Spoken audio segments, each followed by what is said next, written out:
Kita tahu bahawa pencarian ini dilakukan di satu kawasan yang jarang dilalui oleh sama ada kapal dagang maupun kapal-kapal lain, udara maupun laut. Oleh itu, konteks pencarian ini membabitkan faktor-faktor seperti cuaca, arus dan keadaan lautan di selatan Lautan Hindi itu. Oleh itu, saya ingin terus bersama dengan Profesor Charitha Pattiaratchi, Winthrop Professor of Coastal Oceanography, University of Western Australia. Hi, Professor Charitha. Hello. Yeah, I was just wondering if you can start by giving an overview of what is it really like, you know, the ocean on the southern side where the debris was spotted by the satellites, because we were told that it was already, this is the second day, but there are factors like wind and also bad weather that has made trying to confirm the existence of the two debris very, very difficult. So maybe if we can understand the context around that area, if you can please tell us. Yes, okay. So first of all, what you have to realize is the site is very far from Perth. It's almost as far from Perth to Kuala Lumpur. Okay. So the planes, they take like 4.5 or 5 hours to get to the site, and they're the same amount to come back.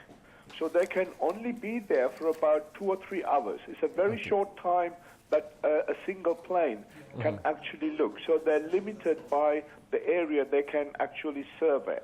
Okay.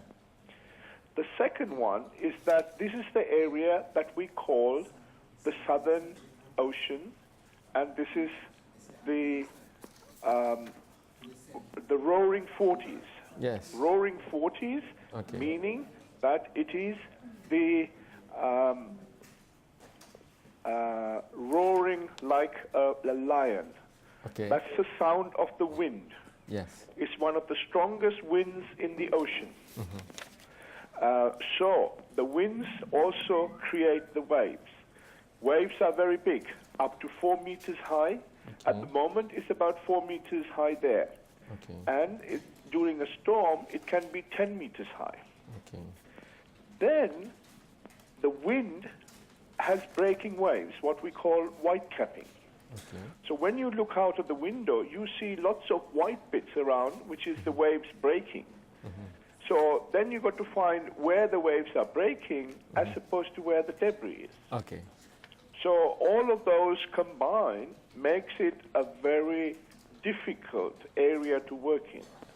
Professor, I've read online your interview with a journalist where you say that this area has bigger wind and bigger wave now, maybe compared to before. Yeah. Well, it's in fact, it's getting worse sometimes. Okay. So there is only a little bit of a window, and I mean, when you know, in another few weeks, it'll become winter, and it'll get worse. All right. We have also been made to understand from international media report that the current flows around that area, there's also things called like gyre, where the current move sort of in a loop, and even CNN says if you throw down a bottle, it might be, you know, just rotating around a particular circle of maybe 400 kilometers or 500 kilometers. Well, yes and no. The big gyre is around the whole of the ocean, Okay. but where they are looking is out of the gyre. I see. It's in a region which we call the Antarctic Circumpolar Current, Okay. which is the biggest current in the world. Okay. And now where they actually found the debris, we have done some computer modeling, shows that this debris would have been floating for about 500 kilometers. Okay. So if this debris has originated from the plane crash site is another 500 kilometers to the west. Professor, how, maybe in Malaysia we're not very used to the modeling factors. Yeah. You've been quoted as trying to model, for example, tsunamis from earthquake, for example. How accurate can we use computer modeling and reversing it, because maybe we don't know where the source was, but we only found maybe a debris from the particular incident spot. So can we reverse the trend instead of looking at the source and trying to find where it ended up, for example? Yes. Well, what we do is that we take ocean models, and the ocean models are there what we call data assimilating. That means that it takes the information from satellites about the sea surface height, about sea surface temperatures. It takes into account all of the wind records, a whole global model. Yes. It's as advanced as you can get. And what you do is that you actually look at for the last 2 weeks of the flow patterns. And then we say, well, this is where we found a piece of debris. And then we actually work backwards to see which area this debris may have come from. So we do a probabilistic thing by putting, let's say, 10,000 particles, and we go backwards in a random way based on the flow patterns to see where it come from. And we can actually, in this results, shows us that it's up to 200 kilometers wide from any area that all of those particles released has the probability of ending up in one point. Professor, if you can enlighten us, there are buoys or buoys on the ocean floor, there are ocean gliders that you are well versed with, there are a few hundreds around those areas of Australian research area, for example. Would they be of any use directly to help us not only find and acknowledge the debris, but also maybe the whole entire plane, if it's there? No, those buoys, we control them to collect data that go into the numerical model, the computer models that I'm talking about. They have no cameras, they have no arms. So there are no way that you can actually look to see what is at the seabed. There is no way that if we actually see something in the seabed to collect that. So to do that, we have to have a different type of a vehicle that we call a remotely operated vehicle, or that allows you to manipulate and pick up material or any items from the seafloor. Professor, there's reports saying that the debris might have sunk, or even if the debris is still around and we can find it on the surface, that means that we now have to look underneath the surface.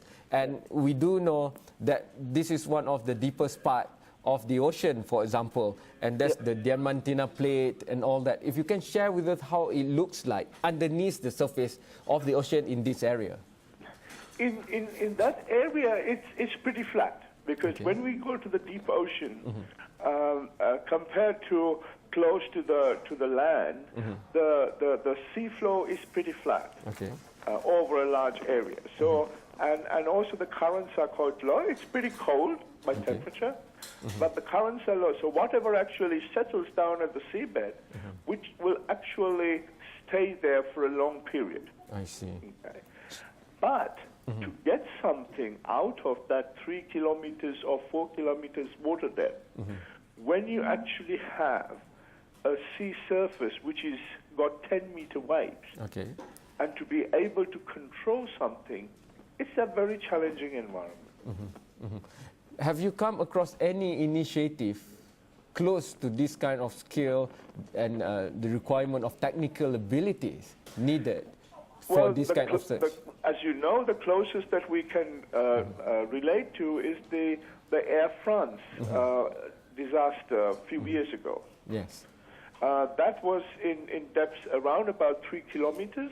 Yes. So these ones is a little bit deeper than that. But the only difference with that crash was that we knew roughly where it actually went down. Yes. But it still took 2 years to be able to recover material from the seabed. And in this case, it will take much longer, because you cannot work during winter. It is just too rough. So only a very small window there is to be able to go and collect the data, to be able to work in that region. What about the turbidity of waters that around in the deep ocean, that's not an issue. Okay, all right. So in your expert opinion, do you think that, if it's there anywhere around the southern part of the Indian Ocean, technology that we have that has been amassed, a set that has been sent over, sooner rather than later, it will be found. Oh yes, it will be found. Yeah. Okay, thank you so much, Professor, for making time. We'll cross to you from time to time. You're welcome. Itu tadi Profesor Charitha Pattiaratchi. Beliau telah memberikan kita gambaran secara makro tentang kawasan di selatan Laut Hindi itu, kerana kalau kita lihat pun tweet yang dikeluarkan oleh reporter AP misalnya, beliau mengatakan kerana beliau naik kapal terbang Orient itu, ia lebih dekat bagi beliau kepada Antartika berbanding dengan benua Australia, dan itu memberikan banyak cabaran kepada pasukan pencari dan penyelamat yang berada di kawasan itu. Mungkin saya akan terus kembalikan kepada saudara Rizal untuk meneruskan dengan perbincangan seterusnya.